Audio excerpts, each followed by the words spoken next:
Hello everybody, today in this video I'm going to show you how I made this character who I'm calling IttyBitty because she's itty-bitty, she's cute, adorable, a little bit sassy, but you know, she was a complete accident. I really didn't plan on making her or anything, it just kind of happened by accident, which I'll explain in the video. So if you're interested, please sit back and listen to me ramble on for couple of minutes. Yeah, thank you for all the support. Please hit the like button and leave me a comment below. I love the comments, I love responding to everybody, and let's get into it. The first thing I did on the character was do a blockout like normal. I have no idea where her hands went, but that's besides the point. So I blocked her out entirely like this, and I made the shoes. And this character was actually more of an accident than anything. I really wasn't going to take her past this blockout, and I didn't even record the blockout.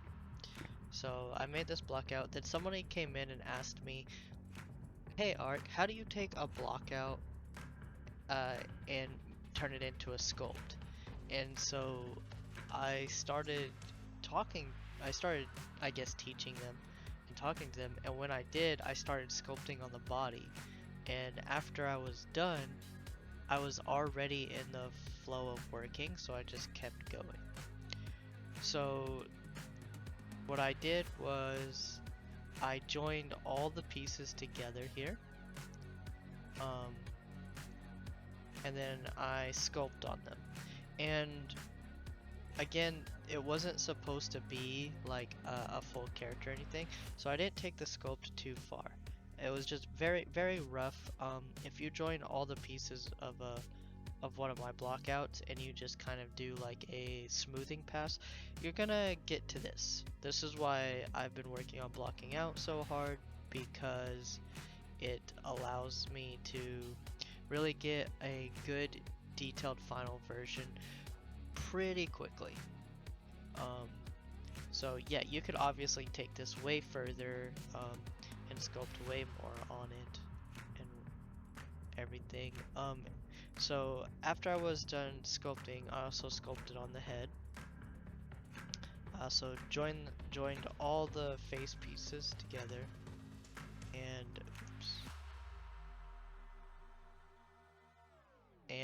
I sculpted them, you know, smoothed them out and everything, kind of tightened up some of the sharp points. I'm a big fan of like really sharp nose, that really sharp nose crease right here. I don't know why, I just really do. And then I remeshed. I used quad remesher to remesh the head, and then I used it on the body with a subsurf. And then after that, I decided to go ahead and make some clothing. And I started to, you know, I made the shirt here, and then as you can see, I made the shirt, made the skirt, two different pieces, and then I didn't, the hands are like two totally different poly counts, and I really didn't want to mess with that. Again, this is all thinking like I'm not making a character out of this, I was just trying to show somebody something. But I have like a brain like a squirrel, so I just kind of kept jumping from one thing to another. And then finally, when it got to a point to where it was actually a character, I started concepting some things, and that's when she had different clothing, but that's when this clothing came about. I drew on the model. I usually take the model into Crata and I draw on it some clothing and whatnot and hair and all of that good jazz. I also added eyes at this point, and I added upper and bottom teeth, and I added these arm things because the hands are not joined together and I didn't want to basically do that. And she needed a weapon because she's badass, so I modeled this weapon for her. And what I normally do at this point, also the hair is made out of curve paths, So I just made a profile with one of them right here, and then I just duplicated that around and tried to fill out spots where they looked like dead. And then after that, I moved on to texture painting, which I'll show you now. And so I texture painted the whole character, the whole model and everything. Um, and I texture painted the eyes. So there's no lights in this scene whatsoever. And I texture painted the hair and the weapon, and then added an outline and just made some very quick poses for her after I rigged the body. Let's see. Select, oops, this rig here. Go to pose mode.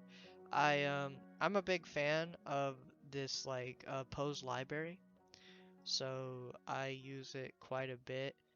Um, as you can see, like I posed her in a few different ways. Her hammer's rotated weird because it's parented to her hand, and so anytime I rotate it, no matter what pose it's in, it's gonna look kind of janky. See how it's like far from there? And the only reason it works in this one is because this is the last pose I created. But yeah, that's basically the small TLDR on how I made IttyBitty here. The accidental character, I guess.